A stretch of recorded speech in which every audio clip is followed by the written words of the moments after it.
E a gente está de volta com Ângulos e Ideias e o tema da conversa de hoje é corpo saudável versus corpo perfeito. E hoje a gente tem uma participação muito especial, além dos nossos 3 convidados. A gente queria pedir que você, telespectador, acompanhasse um depoimento da Camila Costa. Ela passou por esse processo de emagrecimento e depois que ela comentar com a gente, que você conferir o depoimento dela, a gente vai conversar sobre esse momento específico. Então, confere aí o VT que a gente preparou para vocês. Eu sempre tive Eu oscilava muito no peso, desde criança, né? Em alguma idade eu ficava mais magra, outra eu engordava bastante. Não totalmente magra, mas era uma oscilação, assim, bem... Só que quando eu cheguei, assim, aos 17 anos, aí 20, 21, 22, eu comecei a engordar muito. Foi quando eu atingi o meu maior peso, que foi 90 quilos, né? Quando eu cheguei a 90 quilos, eu vi que foi o basta pra mim, né? Me incomodava, nunca me incomodou tanto o fato do peso, mas quando eu cheguei a essa medida, eu via que as roupas não cabiam mais, era muito difícil mesmo conseguir encontrar roupas legais que coubessem em mim. Eu ficava muito cansada, eu cansava facilmente, né? Era difícil para mim fazer qualquer tipo de atividade, tudo me deixava muito cansada. Subir uma escada era um desafio para mim mesmo, né? E assim, chegar a isso com 23 anos, 24 anos é muito complicado, porque eu sempre fui uma pessoa muito enérgica, assim. Eu sempre gostei de fazer muitas atividades. Eu sempre fiz esportes desde cedo. Só que, assim, eu fazia esportes e não ligava para alimentação. Eu fazia esportes por prazer mesmo, não para perder peso. Então, eu acabava comendo bastante.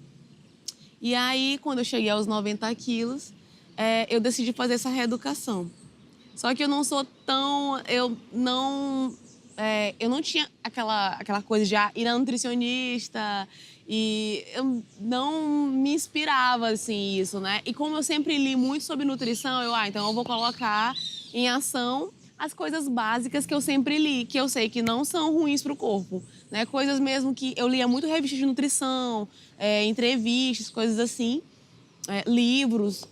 Então, eu acabei absorvendo isso ao longo da vida e resolvi colocar em prática, né? Quando eu comecei a reeducação, a mudar os meus hábitos, eu pensei, isso vai ter que ser algo que vai mudar, que eu vou ter que fazer pela vida inteira, né? Que eu não vou como uma academia que algumas pessoas começam, fazem 1, 2 meses e vão embora, não gostam. Eu não gosto de academia, particularmente, mas eu amo dança. Eu sempre dancei, né? Dei uma pausa, mas eu retornei. Então, o que tem me sustentado mesmo, o exercício que eu tenho trazido nesse 1 ano e alguma coisinha de emagrecimento, foi a dança. Eu faço dança contemporânea e eu danço em casa e eu também danço em grupos da igreja. Então, o tempo todo eu tô praticando dança mesmo. Eu lembro uma vez que eu fui a uma loja e aí, é incrível, essas lojas de shopping, a maioria das roupas são pequenas mesmo. A maioria das lojas são para manequins pequenos. E eu arrebentei o macacão de uma loja. Eu falei para a vendedora que não dava e ela continuou, né, forçando o macacão fechar. E ele arrebentou o zíper, né? E eu me senti bem constrangida. E várias vezes eu saí de lojas de roupa triste mesmo. Pode parecer uma besteirinha, mas é porque foi um acúmulo de situações em que as roupas não cabiam, né? Aí eu comecei a ficar bem. E em relação a sofrer preconceito das pessoas, eu acho que até dos amigos mesmo, a gente acaba sofrendo, eles involuntariamente acabam falando alguma coisa, tipo, vai na frente no carro que tu é maior, vai na frente que tu é mais pesada, ou então tu vai, sei lá, brincar com alguém, falar, eu não aguento o teu peso. Então, assim, é muito normal, é muito comum isso acontecer e acaba sendo bem desagradável. Tem muita coisa aí nesse VT que a gente pode colocar em pauta. E eu acho que uma das principais é quando ela diz que nunca se inspirou a procurar profissionais como, por exemplo, um nutricionista. A gente vê que ela mudou, a gente vê que existiu essa mudança, ela passou por um processo em que ela perdeu peso. Aí eu pergunto, perder peso é bom? Depende, Robert. Existe, como a gente observa, que é muito relativo. Eu acho válido o posicionamento da pessoa, querer mudar o estilo de vida, querer buscar saúde, querer modificar, mudar, ter uma mudança. Mas, novamente, aquele ponto que eu falei ainda há pouco, que as pessoas elas não buscam os profissionais. Então, todo mundo sabe de nutrição, todo mundo sabe de treinamento, todo mundo sabe de parte hormonal, de parte psicológica, todo mundo sabe um pouco. Mas, na verdade, não é isso. Nosso intuito, hoje em dia, dos profissionais da saúde, é informar para as pessoas que existem profissionais capacitados que a gente vai cuidar da melhor forma possível da saúde delas. É porque as pessoas têm preconceito com o treinamento, com a academia, mas depende, tudo depende. Então, faça uma dança, faça uma luta, faça um crossfit, faça alguma coisa que se sinta bem, né? Vai correr, vai nadar, vai fazer alguma coisa. E o importante é isso, a gente aliar sempre a parte física com a parte da alimentação e a parte psicológica. Eu acho, na verdade, a parte psicológica fundamental para tudo. Eu sempre falo isso, porque o colega está aqui vai falar melhor do que eu, mas porque tudo que se baseia pela cabeça da pessoa. Robert, você está acima do peso, você consegue perder peso se você estiver feliz. Se você estiver infeliz, você não consegue perder peso. Então, meu trabalho já não adianta nada. O trabalho da Fernanda já não adianta nada. Então, a gente parte do princípio que é o lado psicológico. Então, se a pessoa tem uma cabeça legal, ela consegue vir ter uma evolução boa, ela consegue ter saúde, ela consegue vir buscar esse tão sonhado corpo saudável, esse tão sonhada estética perfeita que as pessoas buscam. Então, eu acho que o principal em relação a tudo é o lado psicológico. Se a gente tem uma cabeça legal, eu sempre falo, tem uma cabeça boa, você consegue ficar sarado. Se você não tem uma cabeça legal, não adianta nada, porque a gente vai recomendar para ela ter uma alimentação, ela não vai, e treinar também ela não vai. Né? Então, eu acho que é bem por aí o caminho da saúde. Eu vou aumentar um pouquinho a discussão para o Liboro falar para a gente. Porque, assim, quando a gente fala disso psicológico, a gente observa que, em relação ao emagrecimento, se vende uma ideia de que os bons, os mais focados, quem tem força de vontade, começa a emagrecer. Quem é obeso é desleixado, não se ama, é infeliz. A mídia vende essa ideia. Tipo assim, olha, se eu consigo, você também consegue. E biologicamente não é tão simples assim o processo de emagrecimento. Eu sei que você sabe muito bem disso. Não é só força de vontade. Tem muitos outros fatores envolvidos e quanto maior o tempo que a pessoa é obesa, mais difícil é o emagrecimento. Tem relação de metabolismo, tem relação genética. Então, claro que a alimentação e a atividade física são muito importantes, mas se vende muito isso, de que a força de vontade é capaz de mudar tudo.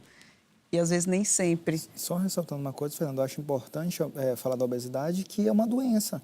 A pessoa está gordinha porque ela é safada. Falando do Robert como porque ele é um... Não é por isso, porque o Robert já é uma pessoa doente. E ele não entende isso, que ele é doente. Eu acho que o psicólogo consegue... O Liboro consegue falar melhor para a gente. Ele não consegue entender que ele é doente. Eu acho que o trabalho é falar que você está doente, você precisa ter um acompanhamento. Qual o tratamento que a gente fala?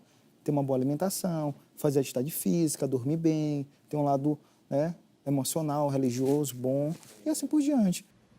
Até a gente comentou sobre isso, né, antes do programa, sobre a questão de ter movimentos em prol dessas pessoas que estão acima do peso, por exemplo.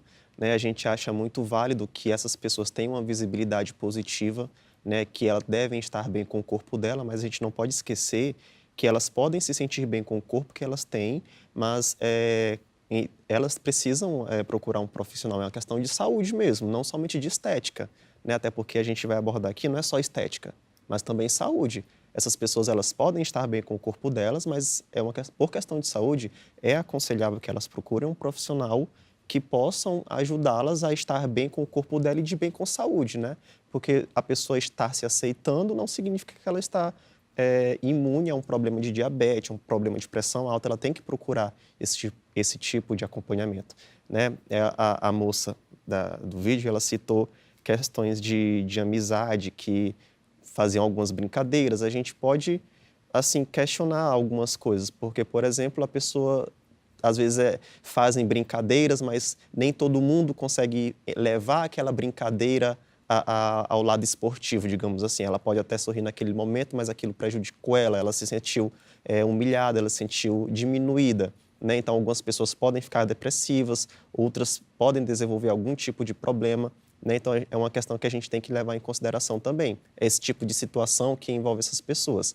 Eu achei muito interessante, muito válido a mudança de comportamento que ela teve, né? Ela entendeu que ela precisava ter uma mudança, mas aí a gente questiona também se a forma que ela fez foi saudável. Ela conseguiu, né? Ela obteve o êxito dela de diminuir o peso, mas a gente pode questionar também se foi de forma adequada, né? E outra coisa que ela falava, está sempre envolvida com dança, né? Eu acho isso extremamente válido, porque hoje em dia tem-se a ideia de que a pessoa que está na academia, ela vai conseguir aquilo que ela quer, sendo que para muitas pessoas a academia é cansativo, é desestimulante e enquanto ser humano, a gente vai manter aquilo que nos agrada, a gente não vai perseverar em coisas ruins. Então, o acompanhamento que a gente pode fazer, né, é identificar quais são os prazeres dessa pessoa, né? Quais são as atividades. A moça, ela conseguiu identificar que era a dança, né? Então, ela conseguia se exercitar, né? Ela teve uma mudança na alimentação também, mas estava se exercitando, né? Então, é interessante a pessoa descobrir os prazeres envolvendo atividades físicas. Tem pessoas que se dão muito bem com caminhada, outras com danças, com ritmos, com lutas, né, tipo de esportes, natação. Então, a gente está sempre procurando descobrir com essas pessoas os prazeres que ela tem dentro daquilo que ela procura, né? Então, as atividades físicas são fundamentais, né, para a perda de peso de forma adequada, saudável também, né? Então, a gente sempre leva essa tomada de consciência. Vamos procurar coisas que sejam do seu interesse, porque a academia não necessariamente a pessoa vai conseguir aquilo que ela quer. Pode ser maçante, cansativo, desestimulante, ela não conseguiu na academia e pronto, vai ficar depressiva, vai voltar a comer o que ela comia antes, vai ficar desregulada. Então, é importante a gente salientar essas situações. Eu sempre tento falar e conversar sobre isso com os alunos, no sentido de que a academia é o que é vendido como que funciona. Se a gente perguntar para qualquer pessoa, eu quero emagrecer, o que eu faço? Tem que entrar numa academia. E, de fato, pelo que as evidências científicas nos mostram, os exercícios com sobrecarga são muito eficientes para perda de peso e também para aumento de massa muscular, que é uma outra busca estética. Entretanto, não é a única opção de forma alguma. E sempre que me perguntam assim, quantas vezes por semana eu tenho que vir? Não, essa não é a pergunta. Eu que te pergunto, quantas vezes por semana você pode vir, você pode cumprir, sem isso atrapalhar a sua vida, quanto tempo você pode passar aqui. Eu não vou te obrigar a passar 3 horas na academia. Primeiro, não tem necessidade. Segundo, você tem que estar se sentindo bem. Aí você fala, eu só posso 30 minutos mais que isso, estou enjoada. Ok, se é isso, é isso. A questão é a constância, é você fazer disso sua rotina.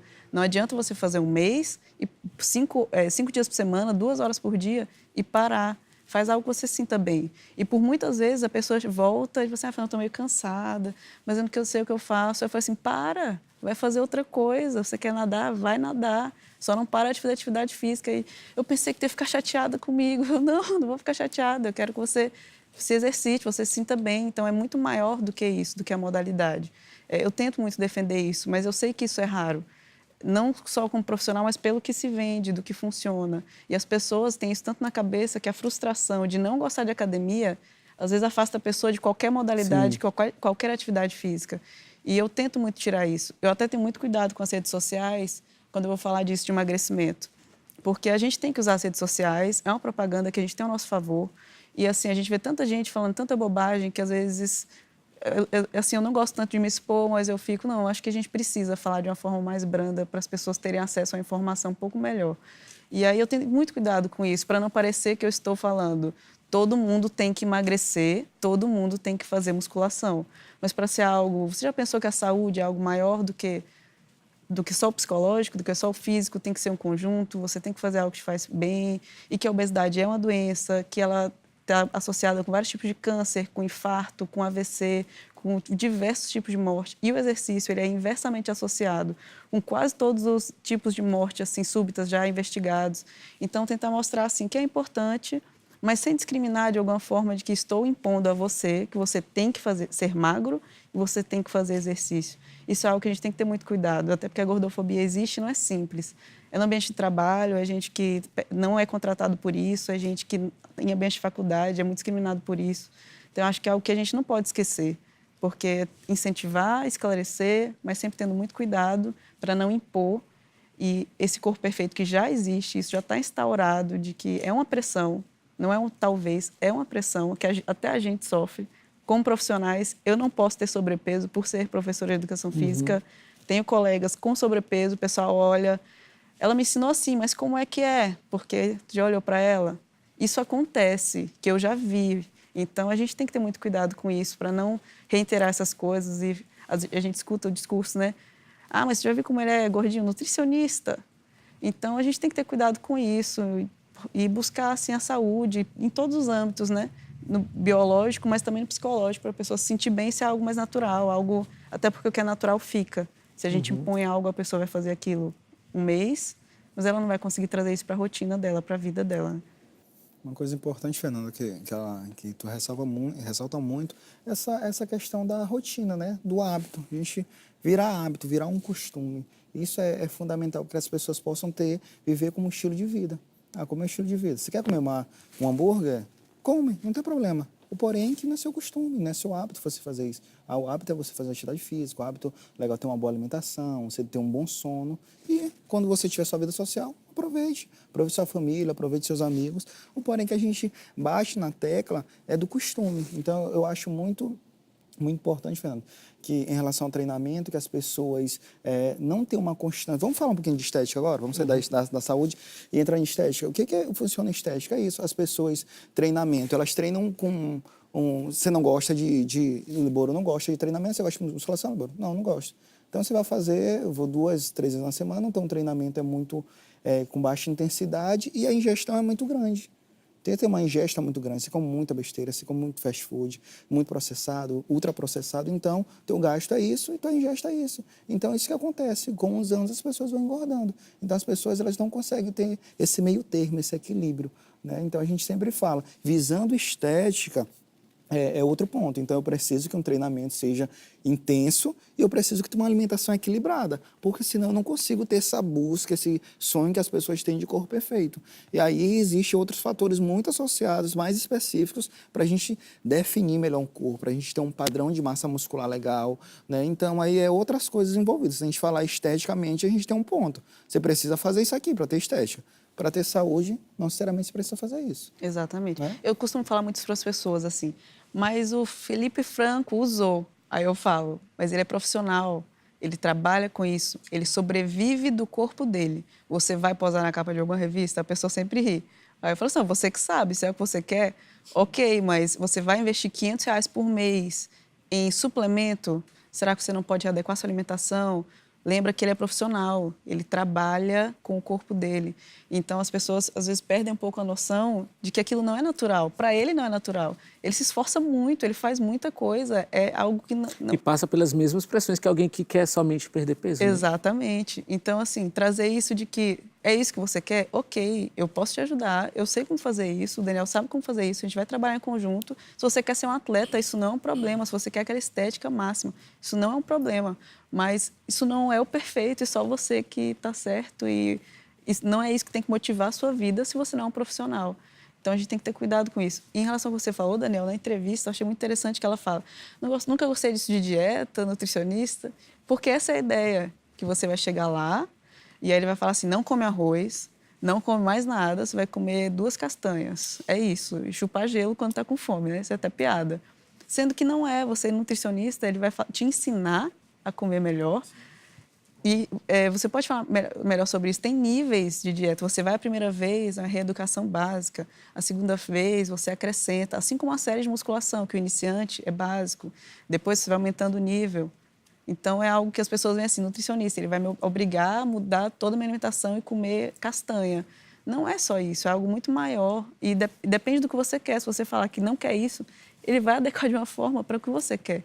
Isso é importante que ela fala, tudo é muito relativo, depende do tipo de pessoa. Se a pessoa quer uma estética excelente, a gente vai ter que pagar um preço para aquilo. Sim. Se você apenas quer perder 2 quilos, não precisa fazer isso tudo, não precisa ter esse sacrifício todo. E as pessoas não têm essa noção. Né? Novamente, aquela questão que eu falei no início, a ansiedade. As pessoas, é uma ansiedade tão grande pelo ontem. O Liboro, ele tem 25 anos, ele passou 25 anos comendo besteira. E um mês vai mudar? Nunca, isso não existe. A gente vai construir outros 25 anos. E as pessoas não conseguem entender essa questão de esperar. Fernanda, eu preciso que eu tenha, que o corpo responda, eu preciso que você ganhe massa muscular, maturidade muscular, que você crie o hábito daquela né, de treinar, de se alimentar bem, de dormir bem. E as pessoas não querem esperar isso, elas querem para ontem. E vem profissionais que vendem um milagre. Eu falo, rapaz, isso não existe, milagre é mentira. Todo profissional que vende uma coisa que é milagrosa é mentira, é com o tempo, é fatores associados, não é bem simples. E a massa não entende isso, né? Às vezes até pessoas informadas que têm senso crítico não conseguem entender, eles acreditam que a fulana de tal é PhD, falou isso, bateu o martelo, né, Fernanda? Bateu, acabou. Não, então a gente sempre tem que estar... vende, né? Isso é complicado, porque vende o milagre. Não vende eu chegar para o meu aluno que chega assim, Fernando, 6 meses eu perco quantos quilos? E eu falo, olha, não é algo que eu posso te dizer, é um trabalho aqui de rotina, de você seguir a academia todos os dias que você puder vir, e a alimentação, e a gente vai ver como você responde, tem fatores genéticos associados, como funciona o teu metabolismo. Eu não posso te dar certeza. Aí a pessoa fica assim, mas me falaram que eu ia perder 15 se eu usasse tal coisa. Então, tem quem venda isso e tem muita gente que compre. A gente tem tão pouco tempo, né, para conversar sobre esse tema que é tão importante, que é preciso que as pessoas tenham noção. E a gente vê que na fala de cada um de vocês três, a gente encontra uma palavra que é comum, equilíbrio. Né? As pessoas precisam ter equilíbrio da sua mente, equilíbrio do seu corpo, e é necessário as pessoas entenderem que o grande risco de se mergulhar nesse mundo de praticar exercícios físicos, de ser obcecado pelo corpo perfeito, ele acaba no risco de ir contra a minha individualidade, ir contra o meu próprio corpo, ir contra os meus limites. E quando a gente encontra esse limite, quando a gente encontra esse equilíbrio, é muito mais fácil a gente conseguir superar, seja perder peso, seja virar um halterofilista, seja virar um fisiculturista. Então, cada um tem sua meta, mas cada um precisa observar os seus limites, observar em que ponto eu estou equilibrado o suficiente para conseguir chegar até aquele lugar que eu quero chegar. Então, eu queria agradecer a presença de vocês três. Eu acho que hoje a conversa é muito boa para trazer informação para essas pessoas, para o telespectador que está assistindo a gente nessa sexta-feira à noite, querendo se informar sobre esse tipo de coisa. E é muito importante que a gente abra um espaço para conversar sobre isso. Por isso, novamente, queria agradecer a presença de vocês. Infelizmente, o Ângulos Ideias está acabando. Para você também, tenho que avisar que, infelizmente, o Ângulos Ideias está acabando. Mas se você quiser acompanhar esse programa, acompanhar os outros programas que a gente já fez aqui, você pode nos acompanhar através do nosso canal no YouTube ou através das nossas redes sociais. Até a próxima.